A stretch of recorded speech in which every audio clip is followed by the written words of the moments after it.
kayang magandang gawin ngayon, bukas at sa linggo? Wala namang pasok. Parang masarap mag-inom Kaso pag ako naman ang bibili, parang malasing kagad ako. Mahirap na malasing. Alam ko na may nag-iinom doon sa taas. Pero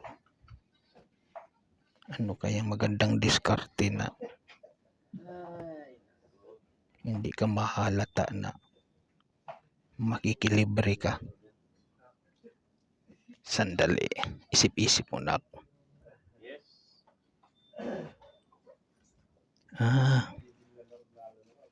Yung kasama ko nang hiram pala ng walis kanina. Pwede kung ako na lang ang magsauli para kunyari. Tapos pagdating ko doon, kung yayayain ako, yun, pwede. Makakalibre ako. Pero gas-gas na yung style na yan Ginagamit na yan ng style na yan sa nanonood ng video na to, di ba? Ginagamit mo na rin yan.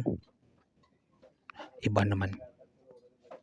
Para medyo hindi halata kasi nakakahiya kasi magpalibre. Parehas pa naman kami sumasahod ngayon. Kaya baka sabihin na lagi na lang ako nagpapalibre. Ano kaya magandang diskarte na? Sandali lang, isip-isip lang ako. May nagyaya naman sa akin kanina dito. Kaso hard naman yung iniinom. Ayaw ko ng hard. Gusto ko yung beer talaga, yung malamig.